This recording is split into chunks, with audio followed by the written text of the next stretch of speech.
Salut à tous, vous l'avez remarqué, certaines créatures célèbres du cinéma, créées il y a des décennies, commencent à se repointer ces dernières années. Il y a 3 ans, Gareth Edwards nous a montré un Godzilla dont l'apparence est un hommage direct au film original sorti en 1954. Mais malheureusement, les résultats étaient assez décevants malgré les bonnes volontés de ce mec. Sa mise en scène faisait trop penser au film Avengers et le message sur le nucléaire était complètement absent. En 2017, parmi mes attentes, il y avait un autre monstre emblématique du cinéma fantastique qui reprenait du service. Un célèbre gorille gigantesque qui fête ses 84 ans d'existence cette année. Je parle de King Kong dans ce nouveau film qui est Kong Skull Island.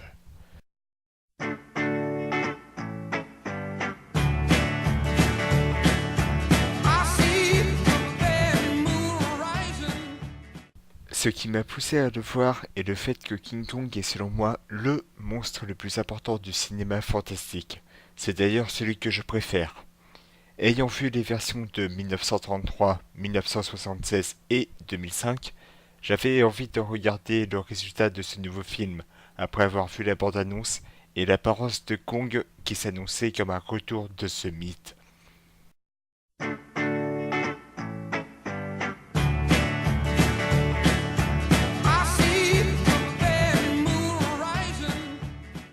En 1973, une équipe d'explorateurs demande à des bidasses de les escorter jusqu'à une mystérieuse île appelée l'île du Crâne. Une fois sur place, ils se rendent immédiatement compte qu'ils vont entrer dans le territoire d'un immense et puissant gorille, Kong, et que les quelques habitants le considèrent comme un dieu. Au sein du groupe, deux clans se forment. D'un côté, ceux qui croient que Kong est important pour l'île, et de l'autre, ceux qui le considèrent comme un obstacle et qu'il faut l'éliminer à tout prix. Et tout le monde va se rendre compte que Kong est vraiment un monstre terrible et coriace. Ces images sont des photos d'une île du sud du Pacifique. Le point de rencontre du mythe et de la science. On fait trembler la Terre à coups d'explosifs pour cartographier la surface de l'île. Vous lâchez des bombes. Ou des instruments scientifiques. C'est quoi, un singe?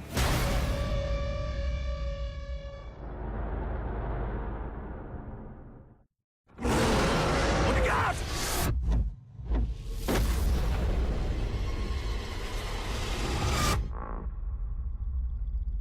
Une vraie merveille. Vous saviez que cette chose était là? Je suis navré pour vos hommes, colonel. Mais si vous voulez donner un sens à leur sacrifice, ramenez-nous chez nous avec la preuve que les monstres existent. Oh. Votre ami là, qu'il pose son arme. C'est quoi cet endroit? C'est Kong. C'est lui le roi ici. Et c'est plutôt un bon roi. Il reste à l'écart la plupart du temps. Mais quand on entre chez les gens en commençant par lâcher des bombes, c'est qu'on cherche la bagarre.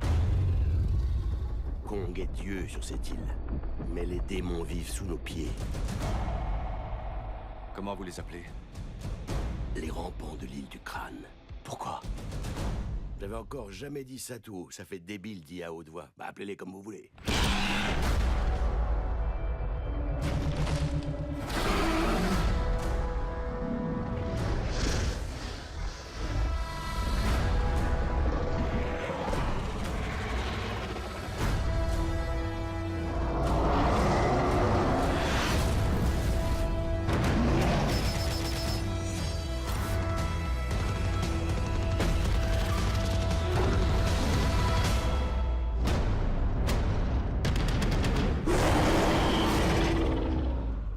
En v'là une bande de bons gars. On va tous crever ensemble ici. Vous auriez pas dû venir.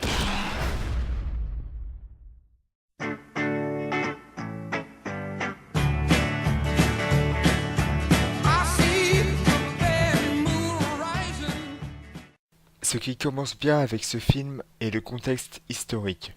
Le fait que le film se déroule dans les années 70 l'évite d'être pris pour un vulgaire remake du film de 1933 et nous offre un tas de clins d'œil au film de l'époque. La mise en scène de Jordan Vogt Roberts possède de très bonnes idées.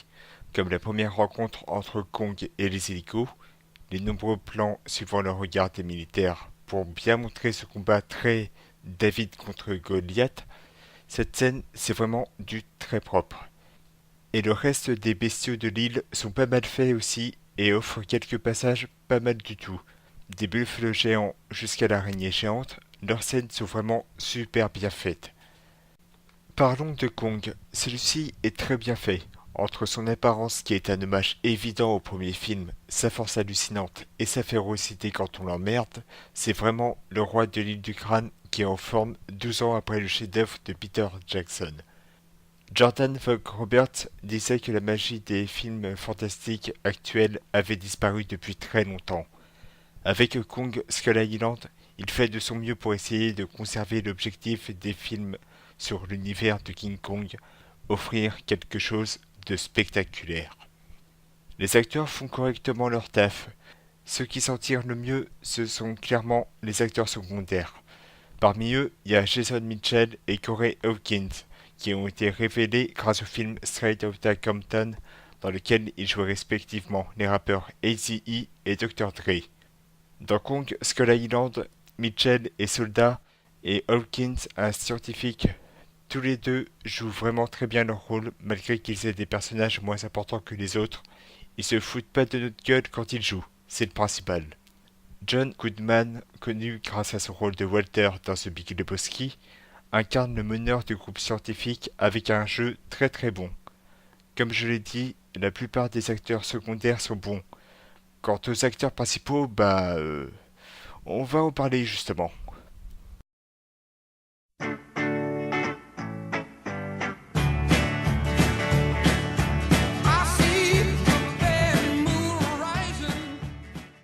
La plupart des acteurs principaux ont un jeu assez plat, et pourtant, il y a du monde connu. Samuel L. Jackson, Tom Hiddleston, Brie Larson, et leurs jeux d'acteurs sont beaucoup trop simples pour qu'ils puissent nous épater. C'est une douche froide, car comme je l'ai dit, les acteurs secondaires sont meilleurs qu'eux. Tous les personnages sont creux niveau personnalité. On ne connaît rien de leur histoire, on les expédie direct sur le terrain sans même nous les présenter. Et bim, deuxième douche froide. Le plus décevant des personnages est le colonel Preston Packard, joué par Samuel L. Jackson.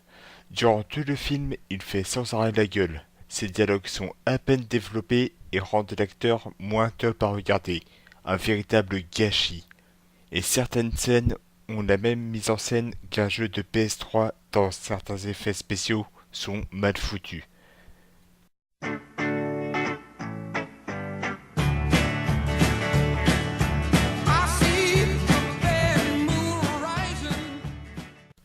Il s'agit seulement du deuxième film de Jordan Vogt-Roberts. Ce tout jeune réalisateur a tenté avec Kong Skull Island de renouveler l'image du célèbre primate en retirant certains éléments phares des précédents films. Ici, pas d'histoire de romance entre une dame et la bête, pas de bordel en ville, on nous montre l'importance de Kong dans son territoire, et c'est suffisant. Malgré les clins d'œil nombreux aux jeux vidéo et films, ainsi qu'un contexte historique bien choisi, Kong Skull Island est divertissant, mais pas exceptionnel pour autant. Mais contrairement à beaucoup de chaînes YouTube, je considère pas ce film comme un échec. Il est rempli de bonnes intentions, de scènes d'action bien foutues, d'une bande-son énorme avec par exemple du Black Sabbath et d'autres groupes des 70s, et un Kong magnifique à voir, se tenant fièrement sur ses pattes arrière, comme dans le film de 1933. Jordan Vogt-Roberts cherchait à redonner la magie des films fantastiques d'avant. Au final, il a failli réussir, mais l'absence de personnalité de plusieurs protagonistes et le manque de panache des acteurs principaux font que son film ralentit à de très nombreuses reprises. Mais il mérite quand même d'être regardé car c'est loin d'être un gros tas de merde. Ce retour de Kong est une réussite. Enfin, presque une réussite. C'est la fin de la vidéo, j'espère que cela vous aura plu. N'hésitez pas à donner votre avis dans les commentaires. Je vous dis à bientôt pour une autre vidéo et à la prochaine les gens.